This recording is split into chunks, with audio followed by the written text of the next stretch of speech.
Hi, my name is Barb Nangle. I'm the founder of Higher Power Coaching and Consulting.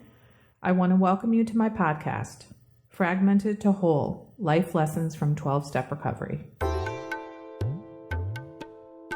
This is episode 15, Helping versus Rescuing.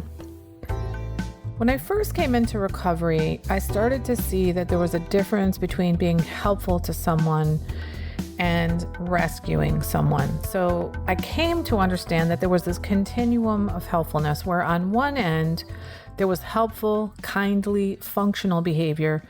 And on the other end was rescuing, enabling dysfunctional behavior. Those two extremes were pretty easy for me to see. It was that whole middle part that was really confusing to me.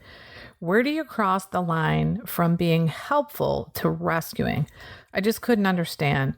I got that helpfulness was good and rescuing was bad, but how to discern the difference between them was where I was stuck.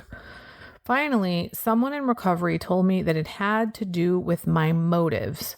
They said, why are you helping the person? Is it so they'll like you or so that they'll think something in particular of you?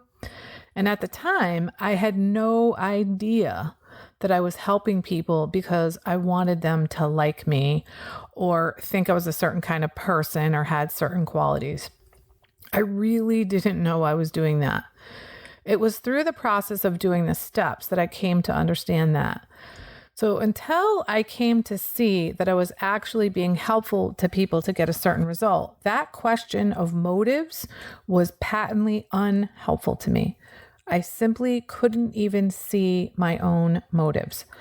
And this goes back to something I've said before, which is that as a result of my recovery, I'm able to look back in the past and say, here's what I was doing, here's what I was thinking, and here's what my motives were with crystal clarity. It's really amazing. But back then, I was completely blind to my own behavior, my thinking, my motives, etc. I simply couldn't see what was going on. And it's my understanding that the reason for that is denial is the glue that holds dysfunctional families together. Since I grew up in a dysfunctional family, I grew up with a huge amount of denial, a lot of which was about my own behavior, some of which was about my family's behavior and the fact that things that I thought were functional were dysfunctional. And if you think about it, that rule about denial being the glue that holds dysfunctional families together makes sense, because who would ever purposefully screw up their children? Nobody. Well, unless you're a sociopath, of course, which is exceedingly rare. People are just passing on what was done to them, what was taught to them. They don't know any better. And denial must be present for us to do that. Anyway, as the denial lifted in my life as a result of doing the steps, I started to see my behavior for what it was, manipulative. I started to really be able to understand my motives. And I'll tell you right now, when I came to understand that I was being manipulative, I was aghast. I was like, oh my God, I'm a horrible person. I manipulate people. And then I was like, wait a minute. The reason I manipulate people is because I didn't know any better. I was brought up in a family where you didn't directly communicate, here's what I want, here's what I need, here's what I need you to do. Those things were just not options for me. So manipulating was the only way I could get my needs met, especially as a young child. So those were patterns that were laid at a very young age. Now, once I became aware of it as a result of my recovery, I needed to hold myself accountable for it.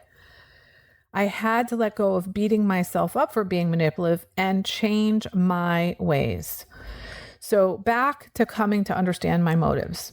I was trying to get people to like me or think certain things of me, like I'm nice or I'm smart or I have my shit together or whatever. And then once I could see that I had those ulterior motives, I could see the difference between the two ends of the continuum of helpfulness, where one end is kindly, helpful, functional behavior, and the other is dysfunctional, rescuing, enabling, manipulative behavior. And being able to see that difference has made all the difference in the world to me. Now, when I have the impulse to help, if it's not clear from the outset what my motives are, I ask myself first, do I really want to do this? And if the answer is yes, then I ask myself why. And if my motives are pure, then I go ahead and do it. My first sponsor told me this story to illustrate this very point. She said, it used to be that I'd give people a cup of coffee because I wanted them to like me. Now I give them coffee because God wants me to be kind and helpful. Either way, they get coffee. I can tell you that I have a lot more energy in my life as a result of my recovery now that I'm not out there trying to rescue people. My helpfulness is no longer draining. And that's another clue to figure out if you're being helpful and kind or manipulative and rescuing. Do you get drained from providing help or do you get energized? And one more pointer on that.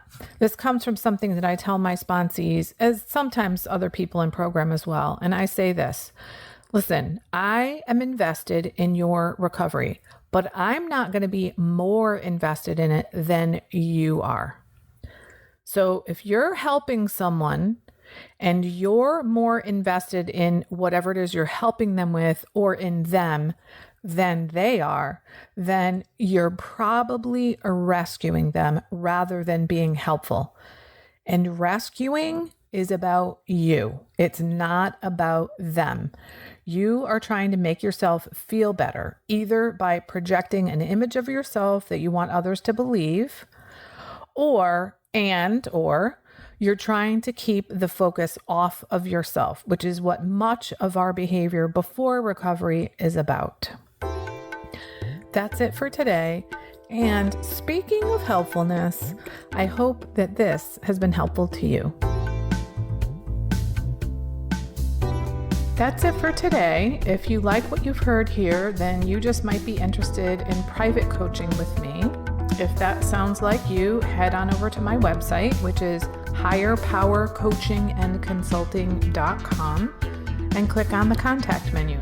I'd be happy to schedule a consultation with you to help you make lasting changes in your life, like I've made deep, lasting changes in my life. My ideal client is someone who is ripe for change, but I'll coach anyone who wants to be happy, joyous, and free. So if that's you, shoot me an email. I'd love to hear from you. Thanks for listening. Be sure to like and subscribe so you can be sure to get future episodes of my podcast. Thanks again.